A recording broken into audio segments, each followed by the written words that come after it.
Bonjour, good morning, and welcome back to the Chateau. In this video, I'd like to answer a lot of the questions we've been getting recently on our Facebook group, which is about the artwork inside the Chateau, and specifically, the painting of the flowers and the parrot in the master bedroom. So, I've opened the shutters already, and I've set up my light and my stepladder, and I plan to take you inside for a tour of that painting in detail, and then some of the other murals in more detail than you've seen before. So, shall we go inside?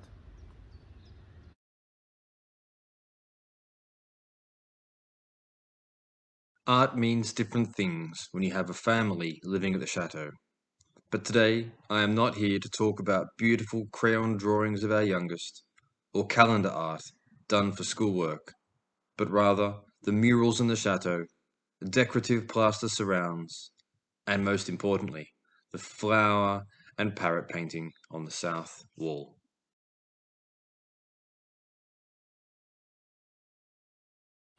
And here we are inside. So this is the master bedroom, or what we plan to use as the master bedroom. And this has four of the pieces of art that we're going to show today. And there are some pieces of art next door as well.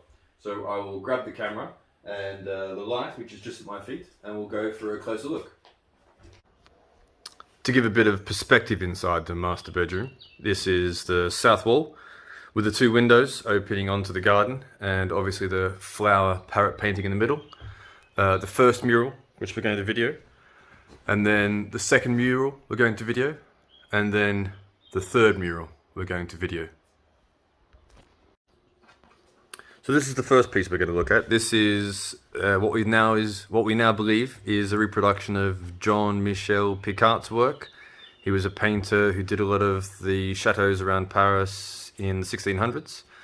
And if we get the light closer, we can have a look. I'm going to answer a lot of the questions that we've been asked so far. So a lot of the questions are, is it canvas? And I believe it's painted directly on the plaster, because you can see there's a chip in the plaster and the paint is right on top. What other questions have we been asked? Is it oil or water? I'm pretty sure it is, well, actually I've got no idea. I'm guessing it's oil, based on the kind of 3D structure that's there. But I am absolutely no art expert. Is there a signature? Is the most exciting question. And you know what? We haven't managed to find one yet. I have heard that artists of this period like to hide their signature in the picture. So I've been looking at funny things like the parrot's eye or something like that to try and find it. I have one suggestion, which I haven't followed up on, is to find out where the original artist put his signature in the painting, and to see if it's in the same spot. But with all the colours and potentially a little bit of age and dirt on it, I haven't managed to find anything. It also gets quite dark down towards the bottom, so it's quite difficult to see. But there's tons of detail. So there's obviously the parrot, there's the vase that's holding the flowers, there's what looks like some kind of stonework in the garden behind, there's clouds and mountains and a bit of a pillar on the top right hand side. Butterflies, bees, there is plenty of detail the more you stare at it, but the more I stare at it, I still don't find a signature. I was going to make up a joke that said it was painted by Monsieur MacDonald in the 15th century, and that he copied it off me, but I didn't get time to pencil that in. So, there you go, a bit of audio over. So this is the first piece of art in the room.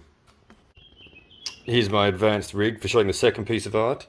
The second piece of art is a mural on top of the door here, again painted directly onto the plaster. So let me climb up the ladder and grab the light, and let's have a closer look. This one is the one that's, I think, most difficult to make out what it is. In fact, I've got absolutely no idea what it is. There's some trees on the right hand side.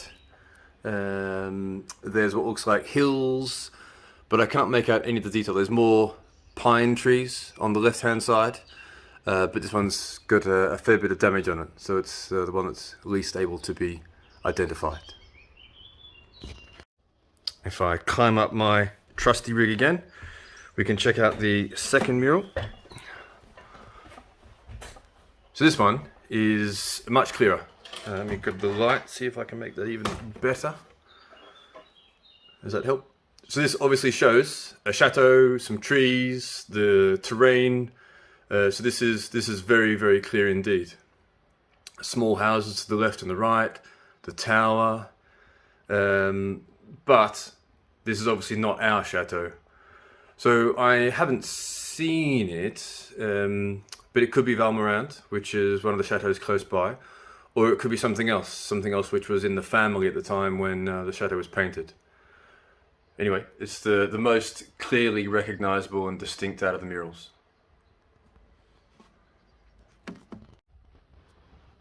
And then the last mural in this room, you can see the bookcase is the corner of the bedroom. There's a little room in here which is planned to be a walk-in wardrobe, I believe. Sunita is the expert on that one. And then this is the entrance to an ensuite to service this bedroom. And the artwork up here. Let me grab my trusty torch. Ooh. Okay, so this is another clear view of Chateau and buildings and trees. Very close up with the flowers. So similar to the one we just saw with mural number 2, but slightly different perspective and obviously different Chateau buildings. So these ones don't have the 2 towers around it. These have a tower on the left and a tower on the right. So I, again, don't know where this is. But interesting. And this is the location of 2 other murals in the chateau, but it is not possible to get up there and have a good look at the moment because, as you can see, this room is sans flooring. So I'll have to give you a teaser taster. There's a blue one there at the top. I can get a little bit closer. And then there's a blue one on the other side, but we'll have to give close-ups to those another day. There's no way I can get the ladder in here. So these paintings, which we think are taken down at the Grand River, just below the chateau. There's some pictures of what looks like the river. There's some pictures of what looks like ladies sitting at tables. There's some trees. I think the other one is better to talk to than this one, so I've picked the wrong one. But anyway, we'll give more on that artwork later.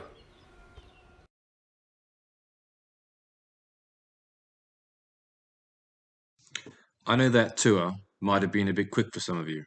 So here are some stills of the murals showing the chateau, and then the mural which is above the wall going between the master bedroom and the lounge room.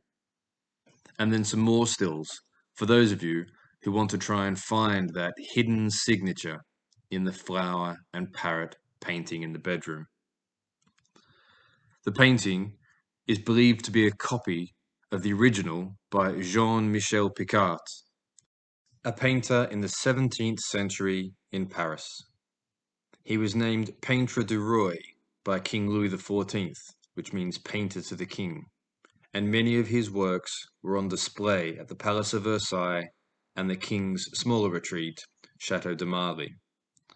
The real title of this painting is apparently Bouquet di Fiori e Pappagallo in Italian, or in French, Parrot et Flowers, which translates as Parrot and Flowers. We do not yet know which year this was painted in the chateau, or who it was painted by, but we are looking to find out more information and things around us locally.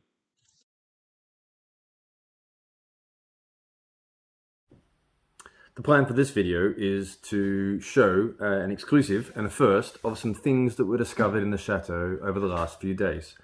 I've written myself a bit of a list to keep myself straight because there's a lot to remember, and I've got the laptop here in case I need it. So the first one we found was a 1939 15 centime coin.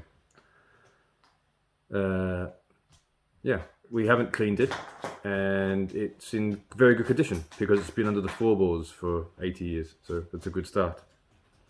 The second one I've put in plastic here. It's a little bit difficult to see. This one is the correct way around. 3 newspaper articles. The third's already fallen out.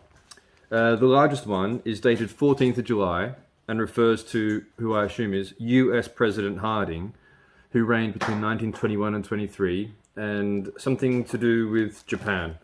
I haven't translated the rest because I have a wealth of online people which are going to absolutely love diving into this. So over the next few days, we'll be posting photos to our Facebook group, up close, detailed, where you can read all the text. There's a lot of the article to the left of it, which I believe talks something about London and something to do with New Zealand. But the rest of it is detailed French, and I honestly haven't had time to go through it. The third, a little bit larger, is a 1963 10 centime coin, not a call. So we have two coins, 1939 and 1963, and that's my reading of the dates, which are quite small. The last one, I think is pretty cool, is a handle from what I assume is a box of chocolates, and it's named J. Chabron Chocolate something something, and there's an address, 1 Place Saint Etienne in Toulouse. And I have Googled this, and it looks like it might even still exist. It is Chocolatier Augubel Chabanon, which I guess J. Chabanon was the name at the time. And it is still at that address. It has a phone number in Toulouse, and maybe one time we'll go and find out what the story is. It says it's one of the leading Haute-Garonne chocolate factories, and there are all the contact details there. It's a chocolate factory, and I think you can go for a guided tour.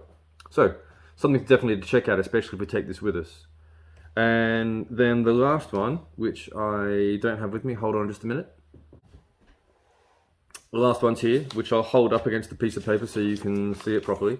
The last one is a chignon hairpin, which I believe is made out of tortoise shell. And these are all original finds that we've found underneath a section of the flooring, taking up some old flooring for the last few days. So collectively, all this put together kind of helps our theory with there was a period of renovations done after the First World War, around the 1920s, which would explain why there's a 1920s article used behind wallpaper, for example, and why there's 1939, 1963 coins can easily fall down between cracks.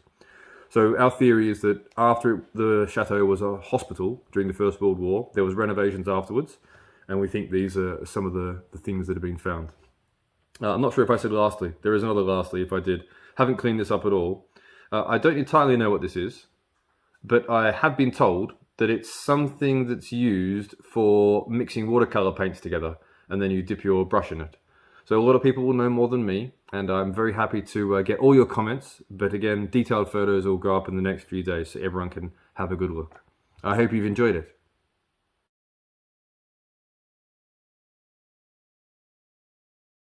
So here's a bit of a teaser as to what's coming up, because it's been a big week at the Chateau this week. Lots of things have been happening, and there'll be some movies that spin off out of it for you to watch, some videos. This week, 5 new windows have been installed. Behind those shutters that are shut, the secrets that they could tell, well, they will tell shortly. I've just finished unloading some flooring. Some new flooring's going into Dependence 1, so some work's been going on there as well. What else has been happening this week? Those are the 2 big things, but I'm sure there's something else that I can think of. Anyway, for now, this is a teaser for the end of your video, so I hope you'd enjoyed the current video and look forward to the next ones. It's been a long, hot week. There's also, in terms of big things, a small glass of rosé on the go. I hope you enjoy. Au revoir. If you would like to follow us on any of our other social media channels, you can do so on Instagram at Château de Capella, on Facebook on our public page, which is also Château de Capella, or the private group, The Chronicles of Château de Capella. For more information, you can have a look at the description on this video. Thank you for watching, and we hope you have enjoyed it. See you soon.